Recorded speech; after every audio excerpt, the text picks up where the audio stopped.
Bonjour Bruno. Bonjour.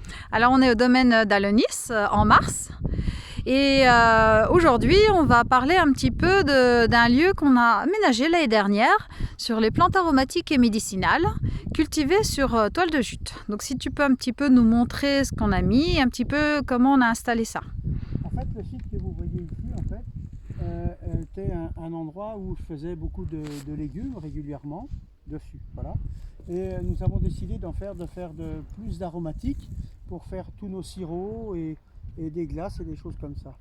Donc, on a décidé en fait ces buts en fait de mettre de la toile de jute comme ça dessus pour planter les aromatiques pour éviter le désherbage. Voilà. Donc en fait, l'année dernière, on a fait en fin d'année, on a fait un engrais vert. On l'a laissé pousser et quand il a été haut comme ça, on l'a enfoui et on a creusé un tout petit peu les allées avec une pelle qu'on a remis sur la butte. Voilà. Et ensuite, on a mis cette toile de jute, on a déroulé la toile de jute sur le sol. Voilà. Une fois que la toile de jute a été déroulée, en fait, on l'a fixée avec des petites agrafes qu'on voit ici, par exemple. En voilà une. Voilà. Voilà. Donc c'est une agrafe qu'on met ici pour faire tenir la toile. Donc deux toiles l'une voilà. contre l'autre. Et ensuite, on a donc fait une croix sur percer la toile en croix aux endroits où on veut planter. Donc là, c'est du romarin. Donc on a percé une croix et on a planté le romarin à la place, tout simplement. Voilà. Alors l'avantage de ça, c'est que en fait, on évite toute l'herbe. Voilà. Donc ça va laisser le temps aux aromatiques de pousser. Ça limite l'évaporation d'eau. Voilà. Et au niveau de l'alimentation, en fait, le fait d'avoir fait un engrais vert l'année d'avant, en fait, on a déjà un très bon support à l'intérieur pour les micro-organismes. Donc Voilà. c'est une toile de jute comme les sacs de pommes de terre à l'époque, Oui.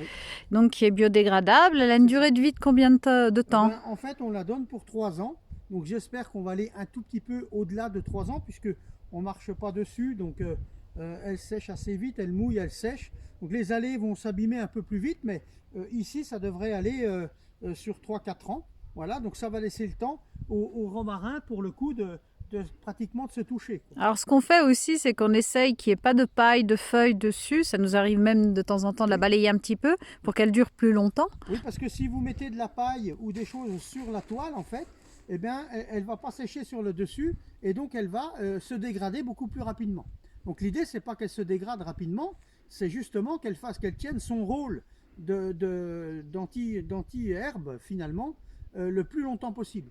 Et aussi garder un peu l'humidité en dessous, Voilà. Parce que là, fraîcheur. vous voyez les romarins, à côté vous avez du thym, donc il sera un tout petit peu plus long. Voilà. Et si vous regardez par exemple de ce côté-là, et bien de ce côté-là, on va avoir de l'hysope, par exemple. Là, il y a une lavande au bout, mais tout ça, c'est de l'hysope. Et l'hysope va être beaucoup plus couvrante. Donc, on voit là qu'elle commence de redémarrer. Les petites pousses sont déjà là, on voit bien. Hein. Voilà. Donc là, on commence d'être en tout début de printemps. Et c'est reparti. Donc, celle-ci, elle va couvrir très rapidement. Derrière toi, il y a un tunnel nantais. Qu'est-ce qu'il y a en dessous? En fait, en dessous, en fait, on a de la sauge blanche.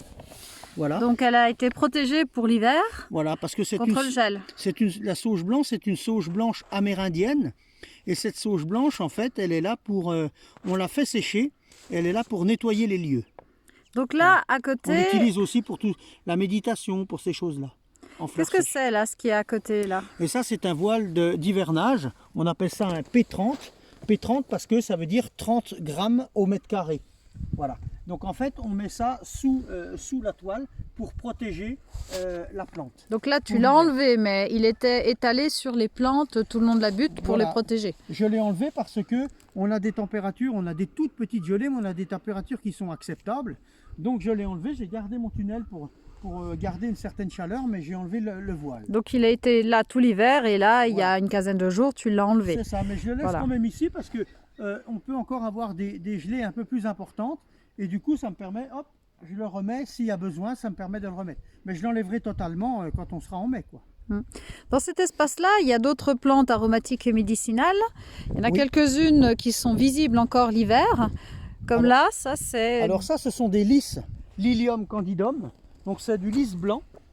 qui est en train de pousser, de Qui est en monter train de pour pousser. sa Alors, fleur. ce Là. lys blanc, en fait, il est intéressant au niveau médicinal parce que la fleur de lys est très intéressante pour la cicatrisation. Les On pétales, la ouais. met, le pétale, on le met dans l'alcool et on peut le mettre sur la peau. Voilà. Derrière toi, il y a Ici, c'est de l'hélicryse ou de l'immortel, hélicrysum en fait. Voilà. Donc ça, c'est une plante en fait où on peut s'en servir pour faire des huiles essentielles et elle sert beaucoup pour contre les coups avec la fleur, oui. avec la fleur en huile essentielle. Voilà. Elle a une petite particularité aussi au niveau de l'odeur. Eh ben, en fait, on appelle la plante à curry. Elle Parce sent, qu'elle sent le curry. oui. Voilà. C'est assez flagrant d'ailleurs. Ah oui, Quand oui, on la oui, frôle, c'est très intéressant. D'ailleurs, c'est beaucoup plus flagrant au nez qu'au goût. derrière toi, ce qui pousse, qui est un peu vert là-bas.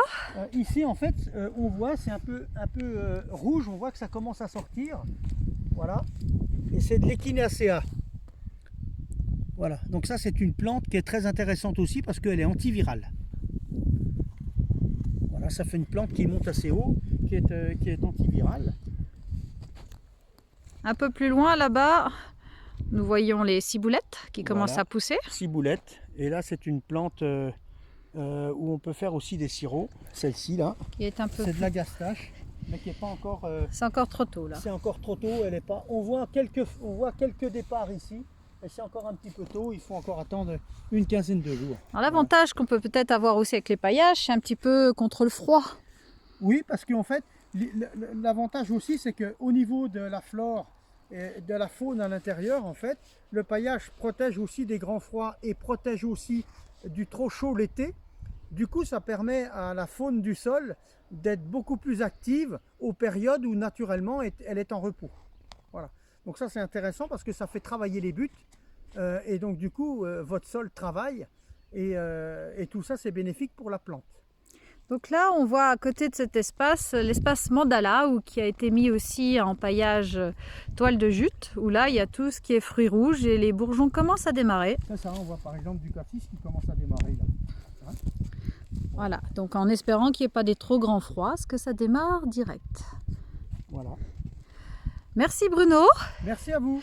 Voilà, et puis si vous voulez plus d'informations, le site alonis.com, le Facebook Alonis et Instagram aussi si vous voulez nous suivre.